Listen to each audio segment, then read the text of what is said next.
Chemistry lecturer Krishnamurthy గారిని తమ అమూల్యమైన సందేశాన్ని ఇవ్వాల్సిందిగా 4 ముక్కల్లో చెప్పాల్సిందిగా కోరుకుంటూ గట్టిగా చప్పట్లు కొట్టాలి వారి కోసం.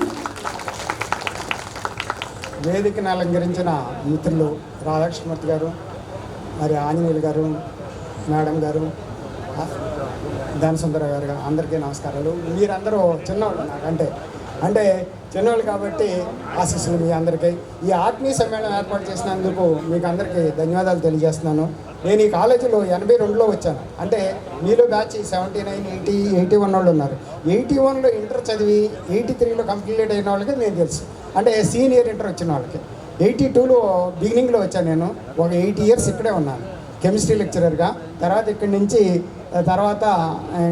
పామర్ వెళ్ళాను, పెడన, తర్వాత చివరికి కైక్లూరులో 12 సంవత్సరాలు డిగ్రీ కాలేజీలో ప్రిన్సిపల్గా వస్తే జూనియర్ కాలేజీ ప్రిన్సిపల్ వదిలేసి డిగ్రీ కాలేజీ లెక్చరర్ అయితే కెమిస్ట్రీ నాకు బాగా ఇష్టం కాబట్టి కెమిస్ట్రీ చెప్పడమే నాకు అది ఇప్పటికీ కూడా పాఠాలు చెప్పమంటే ఒక 10 గంటలు చెప్పేస్తా అది.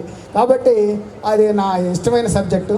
మీ అందరికీ ఎక్కువసేపు విసిగించడం. ఫస్ట్ పాయింట్, మీరు అందరూ ఆరోగ్యంగా ఉండాలి. ఫస్ట్ పాయింట్ అది. మనం ఏ పనైనా చేయాలంటే ఆరోగ్యంగా ఉండాలి.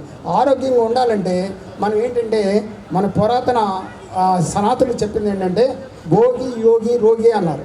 భోగి యోగి రోగి.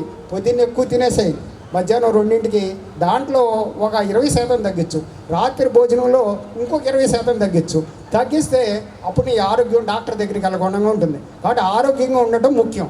తర్వాత రెండోది నిజాయితీగా ఉండాలి.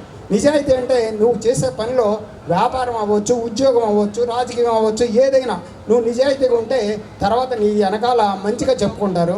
అది మన పిల్లలకి కలిసి వస్తుంది. మూడోది కష్టపడి పని చేయాలి. నా దగ్గర ఎంత ఓపిక ఉంటే అంత ఓపికతోనే ఆ ప్రొఫెషన్లో పని చేయాలి. నా దగ్గర ఓపిక ఉందనుకోండి దాచుకోకూడదు. ఇక్కడ మేము ఫిజిక్స్ లెక్చరర్ లేకపోతే ఫిజిక్స్ కెమిస్ట్రీ 2 సబ్జెక్టులు చెప్పాను నేను. అలాగే రాధాకృష్ణమూర్తి గారు బాటనీ లెక్చరర్ లేకపోతే బాటనీ జువాలజీ చెప్పేవాళ్ళు. అలా ఆ లెక్చరర్స్ వచ్చేవరకు ఆ సబ్జెక్టులు, ఆయన 2 సబ్జెక్టులు, నేను 2 సబ్జెక్టులు. ఇక్కడ 4 లెక్చరర్స్ ఉండేవాళ్ళు. రాధాకృష్ణమూర్తి గారు, నేను, తెలుగు రాజమోహన్ రావు గారు ఉండేవాళ్ళు, ఇంకొక ఆయన బ్రహ్మచారి గారు ఉండేవాళ్ళు. కాలేజీ అయిపోయాక మళ్ళీ చట్టా దగ్గరికి వచ్చి కూర్చుని మళ్ళీ ఏం చెప్పాలి, పిల్లలకి ఎలా అభివృద్ధి చేయాలి, మనం ఏం చేస్తే పిల్లలు బాగుంటారు,